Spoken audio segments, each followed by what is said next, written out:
नाम नहीं बताना चाहता, लेकिन मैं कह सकता हूं कि ये बस समझ गया मैं जो कहना चाहता हूं, ये वहां तक ही है। इमरान रियाज साहब का आपने नाम लिया, समी इब्राहिम साहब हैं, साबिर शाकिर साहब हैं, काशिफ अब्बासी साहब हैं, मारिया मेमन साहिबा हैं, इन सब ने बहुत सख्त गुफ्तगू की। लाहे अमल आपकी तरफ से अपनाया जाए कि हम इसके इंसाफ को, बाकी अगर किसी की एफआईआर नहीं दर्ज होती तो प्रोटेस्ट लेवल पे किया जाता है, तो ये भी कोई तरीका किया जाए कि हम इसको प्रोटेस्ट लेवल पे जाएं। कि मुझे नहीं लगता कि हमारी जो 128 वाली नंबर वाली अदालतें कोई इंसाफ दे पाएंगी। उसकी वजह मफादात हैं, हुकूमत के साथ तल्लुकात हैं, नून लीग से मोहब्बत है, PDM से जो उन्स है, जो मफादात वो हैं, जिस वजह से ये नहीं हो रहा। कोई अरशद शरीफ के हवाले से कोई वाक़या याद आता सर?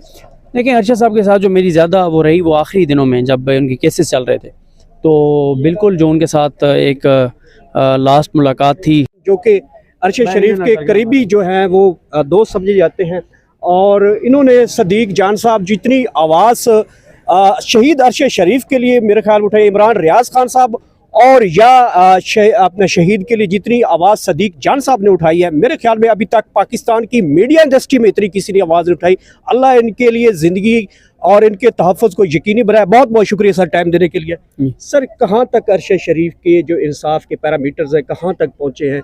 हम बड़े बहसीयत जर्नलिस्ट बड़े शर्मिंदा हैं कि हमारी तकरीबन पाकिस्तान में 2 से 2.5 लाख फेसबुक यूट्यूबर अगर हम बनते हैं, तो एक कोई लाहे अमल आपकी तरफ से अपनाया जाए कि हम इसके इंसाफ को, बाकी अगर किसी की एफआईआर नहीं दर्ज होती तो प्रोटेस्ट लेवल पे किया जाता है, तो ये भी कोई तरीका किया जाए कि हम इसको प्रोटेस्ट लेवल पे जाएं। कि मुझे नहीं लगता कि हमारी जो 128 वाली नंबर वाली अदालतें कोई इंसाफ दे पाएंगी। लेकिन जो आपने जर्नलिस्टिक कम्युनिटी की बात की है, मैं ये ज़रूर कहूँगा कि वैसे बहुत लोगों ने आवाज़ तो उठाई है, लेकिन वो बहुत लोग जो हैं वो अगर मजमूई तादाद को देखें तो उसके तनासुब में वो बहुत कम है। आप बात करें इमरान रियाज साहब का आपने नाम लिया, समी इब्राहिम साहब हैं, साबिर शाकिर साहब हैं, काशिफ अब्बासी साहब हैं, मारिया मेमन साहिबा हैं, इन सब ने बहुत सख्त गुफ्तगू की। मोहम्मद मालिक साहब हैं, आमिर मतीन साहब ने बहुत ज़बरदस्त जो है वो ट्वीट्स किए, प्रोग्राम्स में बात की, मुसलसल बात कर रहे हैं। लेकिन ओवरऑल अगर आप बात करें तो मायूस कुन सूरत हाल है। सहाफ़ती बरादरी जो है वो इस पे एक पेज पे नहीं है।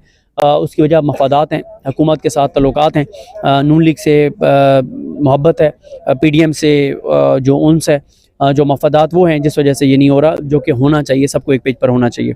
सदीक भाई, अगर इंसाफ नहीं मिलता तो फिर हमारी कम्युनिटी को लाहे अमल अपनाएगी? वैसे तो हम इतनी बड़ी यूनियंस बना के बैठे हुए हैं, कोई मैं नाम नहीं बताना चाहता, लेकिन मैं कह सकता हूं कि ये बस समझ गया मैं जो कहना चाहता हूं, ये वहां तक ही है। कोई लाहे अमल अपनाएंगे कि ये इंसाफ मिल पाएगा? देखें, लाहे अमल तो ये तो नहीं हो सकता कि सारे एक जगह इकट्ठे हों और को लाहे अमल बनाएं, ये तो मुमकिन नहीं है।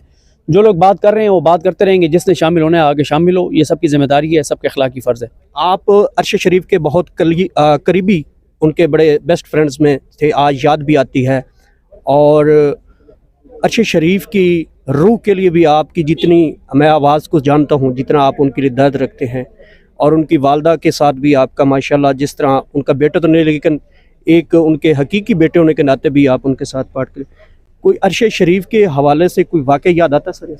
लेकिन अरशद साहब के साथ जो मेरी ज़्यादा वो रही, वो आखिरी दिनों में जब उनके केसेस चल रहे थे, तो बिल्कुल जो उनके साथ एक लास्ट मुलाकात थी, जब हम सेकंड लास्ट मुलाकात तो वो थी जब ज़ाहिर है वहाँ पे जब इमरान रियाज साहब गिरफ़्तार हुए उसके बाद। लेकिन सेकंड लास्ट जो जिसमें इमरान रियाज भी थे, अरशद साहब भी थे, समी इब्राहिम साहब भी थे, हम सब थे फैसल चौधरी साहब के ऑफिस में, तो वो बड़ा यादगार था जो उनके साथ सेकंड लास्ट जो है मुलाकात थी, जब बैठ रहे और गुफ्तगू होती रही केसेस के हवाले से। बहुत शुक्रिया, बहुत शुक्रिया, थैंक यू।